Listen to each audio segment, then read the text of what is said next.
साथियों, माता सीता प्रभु श्री राम की बुआ कैसे थीं? जी हाँ साथियों, आपने सही सुना।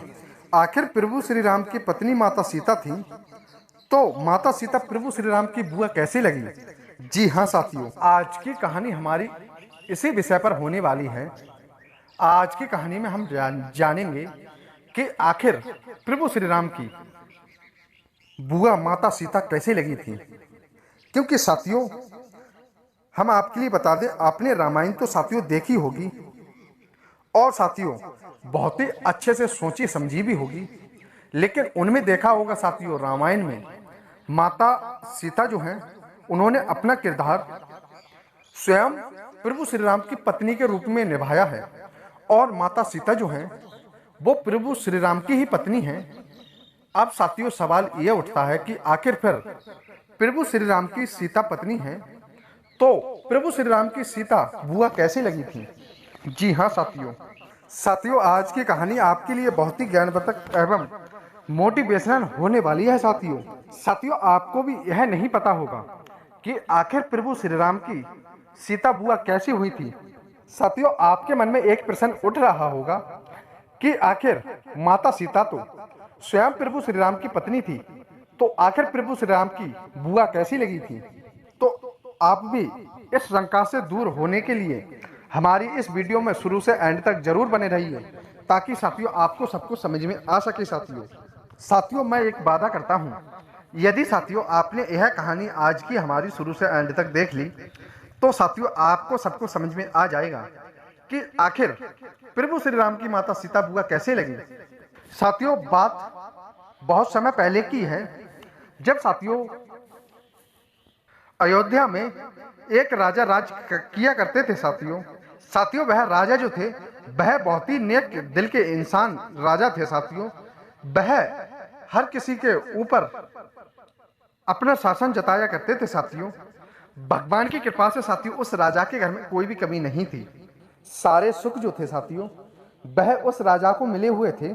और साथियों उस राज्य की प्रजा जो थी वह भी बहुत ही अच्छा खुशहाल जीवन जी रही थी। प्रजा के लिए साथियों कोई भी कष्ट कोई भी दुख नहीं था। साथियों वह राजा जो थे उनके लिए किसी बात का दुख नहीं था। लेकिन साथियों हम आपके लिए बता दें, भगवान जो है वह हर एक मनुष्य के लिए किसी न किसी प्रकार का दुख दे ही देते हैं। तो साथियों इसी प्रकार एक दुख छुपा हुआ था। वह दुख साथियों उस राजा के लिए एक संतान को लेकर था। उसके संतान कोई भी नहीं थी। उस राजा के लिए इसी बात का दुख था कि आखिर उसकी कोई भी संतान नहीं है। और इस बात को लेकर के साथियों उस राजा की रानी जो थी वह भी साथियों सभी परेशान रहा करती थी। क्योंकि साथियों वह जब भी समाज में घूमा करती थी, अपने राज्य से निकल करके अपने गांव में घूमा करती थी, तो गांव के लोग उन्हें ताने दिया करते थे। लोग कहा करते थे, अरे यह तो अब सुगन हो गया है, इनके सुबह ही सुबह हमें दर्शन करने को मिल गए हैं, अब तो दर्शन हो गए हैं, अब हमारा काम नहीं बनेगा। और साथियों यही अपमान उस राजा को सुनना भी पड़ता था। साथियों इसी प्रकार यह ताने भी उस राजा को भी सहने पड़ा करते थे। क्योंकि साथियों सामने तो लोग उन्हें नमस्कार किया करते थे, लेकिन पीठ पीछे उसकी बुराई भी किया करते थे। क्योंकि साथियों आजकल जमाना भी यही चल रहा है कि आदमी मुख के सामने कुछ और कहता है और पीठ पीछे साथियों कुछ और कहता है। क्योंकि साथियों वह आपके सामने तो आपकी बहुत ही नामबरी कर देता है, लेकिन आपके पीठ पीछे साथियों वह ऐसा छुरा मारता है जो कि साथियों उससे आदमी उठ नहीं पाता है। क्योंकि साथियों हम आपके लिए बता दें कि जो इंसान पीछे घात करता है वह बहुत ही गहरा घात करता है। इसी प्रकार वह पीछे ताना मारा करते थे, सामने राजा के कुछ नहीं कहा करते थे। साथियों कहा जाता है कि मनुष्य जो है वह किसी न किसी प्रकार से दुखी जरूर रहता है। उसके लिए सब कुछ मिलता है, लेकिन एक दुख जरूर रह जाता है, चाहे वो किसी का भी चीज का हो सकता है। उसके पास धन दौलत है या गाड़ी बंगला है, वाहन भी है, लेकिन साथियों उसके पास किसी न किसी प्रकार का दुख जरूर रह जाता है। साथियों आपको एक बात पता होगी कि जिस घर पर धन दौलत की कमी नहीं है उस घर पर साथियों संतान की कमी है, और जिस घर पर साथियों धन दौलत नहीं है वहां पर साथियों संतान बहुत ही है। तो साथियों भगवान मनुष्य के लिए किसी न किसी प्रकार का दुख जरूर दे देता है। साथियों वह राजन जो थे उनके लिए एक ही दुख सताया करता था, क्योंकि साथियों उनके लिए कोई भी संतान नहीं थी। तभी साथियों वह राजा जो थे वह बहुत से ऋषि महात्माओं को बुला करके अपने घर को शुद्ध करवाते हैं, लेकिन साथियों उन्हें फिर भी कोई भी संतान नहीं होती है। वह दूर दूर ऋषि महात्माओं के पास जाया करते थे। जो मनुष्य उन्हें बता दिया करता था वह वहीं पर संतान की तलाश में पहुंच जाया करते थे, लेकिन साथियों उनके लिए कहीं से भी कोई फायदा नहीं मिलता है। बहुत से ऋषि महात्माओं के पास गए, बहुत से तांत्रिकों के पास गए, लेकिन उन्हें संतान की प्राप्ति कोई नहीं करवा सका साथियों। इसी प्रकार साथियों समय बीतता गया। एक समय की बात है जब राजा एक महात्मा जी के पास में जाते हैं, तो साथियों वह ऋषि महात्मा से अपना सारा दुख कह देते हैं और उन्हें बताते हैं कि आखिर हमारे कोई संतान नहीं है, हमारे पास धन दौलत की तो कोई कमी नहीं है, लेकिन हमारे पास एक संतान को लेकर ही बहुत ही बड़ा दुख होता है हमें। तो साथियों वह ऋषि महात्मा कहते हैं कि हे राजन, आपकी संतान तो होगी, लेकिन कुछ समय लगेगा आपके लिए। आपकी संतान तो होगी ही होगी, लेकिन उसमें कुछ देरी है। अब साथियों वह इतना कह देते हैं तो साथियों वह राजा जो थे वह वहां से निराश होकर के आने लगते हैं। तो साथियों वह धीरे धीरे इसी प्रकार सोचते हुए जा रहे थे कि आखिर वह दिन कब आएगा कि जब मुझे संतान होगी साथियों, कि मुझे संतान का सुख कब प्राप्त होगा। तो साथियों वह इसी प्रकार सोचते सोचते आगे बढ़ रहे थे। तभी वह देखते हैं कि वहां से एक समुद्र की नदी गुजर रही है। तो साथियों वह समुद्र के किनारे पर पहुंच जाते हैं। जब साथियों उनकी नजर एक कमल के पुष्प पर पड़ती है, तो साथियों वह आश्चर्यचकित में पड़ जाते हैं और वह उस पुष्प के पास में पहुंच जाते हैं। जब साथियों वह पुष्प के पास में पहुंचते हैं तो उसके लिए देख करके वह उस पर मोहित हो जाते हैं और वह उस फूल को तोड़ने के लिए उस पानी में दलदल में घुस जाते हैं साथियों, जहां पर साथियों पानी नहीं था, कीचड़ बहुत थी साथियों। और वह कमल के पुष्प को लेने के लिए उस कीचड़ में साथियों दलदल में घुस जाते हैं, क्योंकि साथियों वह मोहित हो चुके थे साथियों। अब तो साथियों वह राजा जो थे वह जितना अंदर बढ़ रहे थे वह पुष्प उतने ही और ज्यादा अंदर बढ़ता जा रहा था। अब तो साथियों जैसे ही वह कमल का पुष्प जो था, वह कमल का फूल और ज्यादा कीचड़ में बढ़ता जा रहा था, उतने ही अंदर वह राजा भी बढ़ता जा रहा था। तभी तक साथियों अचानक से वहां पर आकाशवाणी हो जाती है और वहां से आकाशवाणी से आवाज आती है, हे राजन, आप जिस फूल की तलाश में अंदर के लिए जा रहे हैं वह कमल का पुष्प आपको नहीं मिल सकता है। तभी साथियों राजन कहने लगे कि ऐसी क्या गलती की है मैंने और ऐसी क्या कमी है मुझ में जो यह फूल मुझे नहीं मिल सकता है। तभी साथियों वह आकाशवाणी कहने लगी, क्योंकि अरे ओ राजन, यह निसंतान लोगों के लिए पुष्प प्राप्त नहीं होता है। जो निर्वंशी होंगे, जिनके लिए कोई भी संतान नहीं होगी, उनके लिए यह पुष्प नहीं मिल सकता है।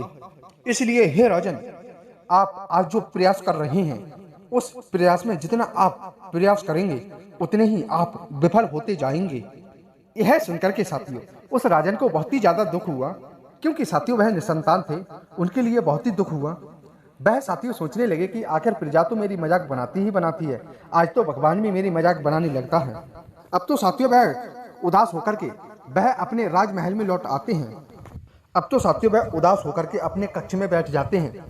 जब साथियों उधर से रानी आती है तो रानी सारी बात पूछने लगती है कि हे राजन, आप उदास क्यों हैं। तो साथियों राजन सारी बात अपनी रानी को बता देते हैं कि मैंने एक पुष्प देखा, उस पुष्प को पाने के लिए मैं बहुत ही अंदर घुसा, लेकिन आकाशवाणी हुई, उन्होंने ऐसा आशा कहा है मुझे। तभी उसकी रानी पूछने लगी, हे राजन, आकाशवाणी ने क्या कहा। तभी साथियों राजन कहने लगे कि हे रानी, कि उस आकाशवाणी ने कहा है कि निसंतान लोगों को यह पुष्प नहीं मिल सकता है। इधर साथियों भगवान विष्णु जो थे वह यह सब नज़ारा देख रहे थे और वह साथियों राजन जो था वह भगवान विष्णु भोलेनाथ का, भगवान का बहुत बड़ा भक्त था। अब तो साथियों वह उदास होकर के, क्रोधित होकर के और साथियों वह तप करने के लिए वह बैठ जाता है। तभी साथियों भगवान विष्णु ने वहां पर धर्मराज को बुलाया। उन्होंने कहा कि जो राजन जो हैं हमारे भक्त, उनके दुख को किसी न किसी प्रकार आप दूर कर दो। आपके ही माध्यम से तुम्हारे राजा का दुख दूर हो सकता है। जो वह संतान के लिए दुखी हैं, आपके ही माध्यम से उन्हें सुख मिल सकता है। अब तो साथियों धर्मराज जो थे वह भगवान विष्णु के कहने पर वहां से चल देते हैं। साथियों उस राजा के राज्य से थोड़े दूर एक घना जंगल पड़ता था। उस जंगल में साथियों उस धर्मराज ने अपना भेष बदल करके एक महात्मा जी का और साधुनी का अपनी पत्नी को दिला दिया और वहीं पर कुटिया बना करके साथियों रहने लगे। अब तो साथियों वह धर्मराज वहीं पर अपना समय व्यतीत करने लगे। धर्मराज की पत्नी एक साधुनी बन जाती है और धर्मराज जो थे वह एक साधु बन जाते हैं। अब तो साथियों वह एक दिन उस राजा के द्वार पर पहुंच जाते हैं। जब साथियों राजा यह दृश्य देखता है तो राजा नहीं समझ पाता है यह स्वयं धर्मराज हैं। वह ऋषि महात्मा को और साधुनी को ही समझते हैं। तभी साथियों राजन जो थे वह राजा कहने लगा, हे ऋषि महात्मा जी, मुझे ऐसा लगता है कि आपने हमारी नगरी में आकर के हमें बहुत सुख दिया है और हमें जितना सुकून और किसी से नहीं मिला है जितना सुकून आपसे मिला है हमें। अब तो और ऋषि महात्मा को और उस साधुनी को एक चादर बिछा कर के जमीन पर बिठा दिया साथियों। तभी साथियों वह राजन कहने लगा कि हे महाराज जी, हे महात्मा जी, कि आपके लिए कुछ दान की जरूरत है क्या? आप जो भी दान मांगना चाहते हैं तुम मुझसे दान मांग सकते हैं। तभी साथियों वह धर्मराज जो बने हुए थे ऋषि महात्मा के वेश में वह राजा से कहने लगे कि हाँ, हम दान लेने के लिए आए हैं और हम दान जरूर लेंगे। क्या हम दान लेंगे वो तुम हमें दे पाओगे क्या? तभी साथियों वह राजा जो था वह कहने लगा कि हाँ, हम जरूर दे देंगे। तो साथियों वह इतना कह करके वह अपने सैनिकों को भेज देता है और अपने महलों में से धन दौलत ला करके उस ऋषि महात्मा को देने लगता है और कहने लगता है कि हे महात्मा जी, ये लो धन दौलत और आज से आपको लिए कहीं पर भटकने की जरूरत नहीं पड़ेगी। तभी इतने पर साथियों वह ऋषि महात्मा जी कहने लगते हैं कि हे राजन, मुझे धन दौलत नहीं चाहिए, मुझे सिर्फ धन दौलत वो चाहिए जो आपने अपनी मेहनत से कमाई हो साथियों। तभी साथियों उन्होंने इतना सुना तो राजा जो थे वह अपनी रानी का हार उतार करके देने लगते हैं और धर्मराज को जैसे ही देने लगे वैसे ही धर्मराज महात्मा बने हुए कहने लगे कि हे राजन, यह भी आपकी मेहनत का नहीं है, यह भी आपके नौकर चाकरों का है। मैं प्रजा की कमाई हुई एक फूटी कौड़ी भी नहीं लूंगा, जो आपने अपनी मेहनत से कमाया होगा वही धन मैं लूंगा। तभी साथियों इतने पर राजा कहने लगे कि ठीक है हे महात्मा जी, आपके लिए कुछ प्रतीक्षा करनी होगी, आपके लिए कुछ इंतजार करना होगा। तभी वह ऋषि महात्मा कहने लगे कि ठीक है, हम तुम्हारे पास वाले घने जंगल में रहा करते हैं।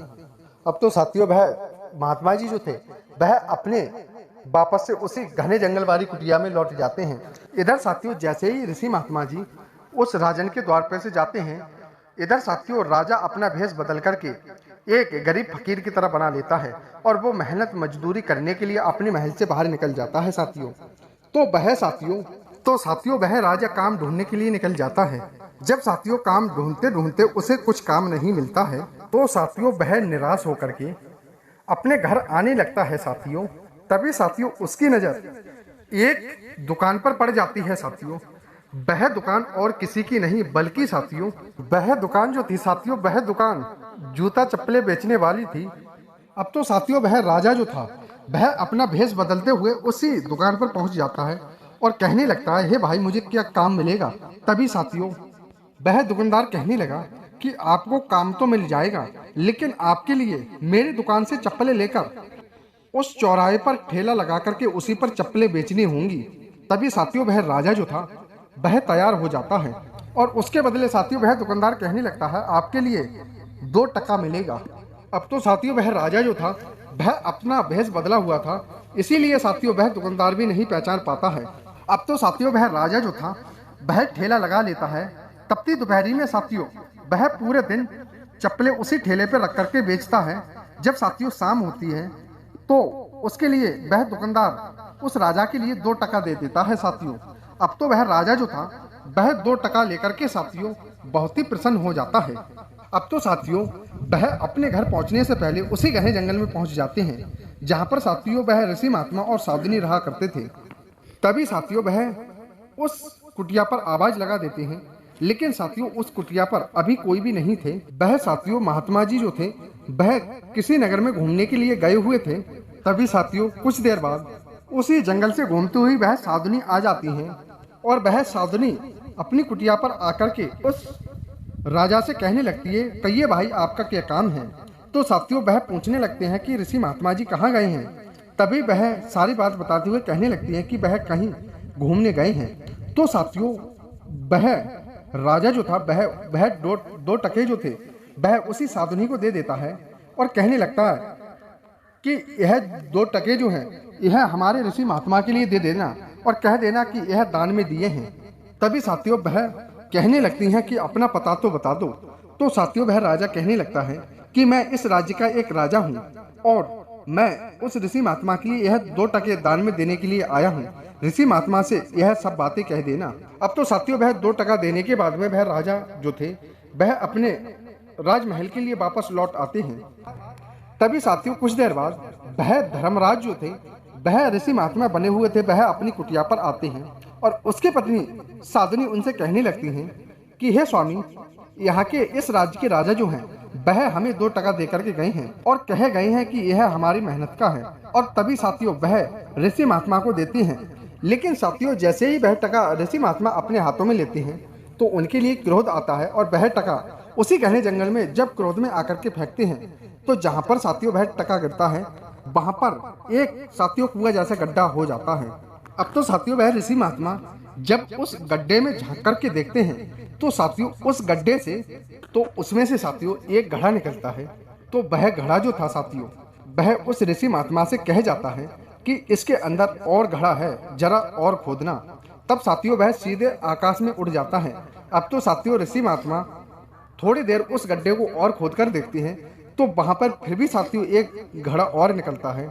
इसी प्रकार साथियों धीरे धीरे 11 घड़े निकल जाते हैं और 11वां घड़ा जो होता है वह कह जाता है कि इसके अंदर अब की घड़ा नहीं एक रथ निकलेगा और उस रथ पर वह रथ खाली नहीं होगा, उस पर कुछ और होगा। तो वह भी साथियों इतना कह करके वह घड़ा जो था वह ऊपर की ओर आकाश में उड़ जाता है। अब तो साथियों वह ऋषि महात्मा जो थे वह कुछ और गड्ढा थोड़ा खोदते हैं तो वह देखते हैं कि वहां पर एक रथ ऊपर के लिए आ रहा है। अब तो साथियों उस गड्ढे से रथ पृथ्वी पर ऊपर आ जाता है। वह रथ जो था उस पर साथियों अब तो साथियों वह रथ पूरा सोने का था और वह 12वां रथ जब ऊपर से और साथियों वह 12वां रथ जो था वह जब नीचे से निकला तो वह आकाश की ओर नहीं गया साथियों, वह वहीं पर ठहरा रहा और उसके ऊपर उस रथ के ऊपर एक सुंदर सा बच्चा बैठा हुआ था साथियों। यह देख करके साथियों वह धर्मराज जो थे वह आश्चर्यचकित में पड़ जाते हैं साथियों।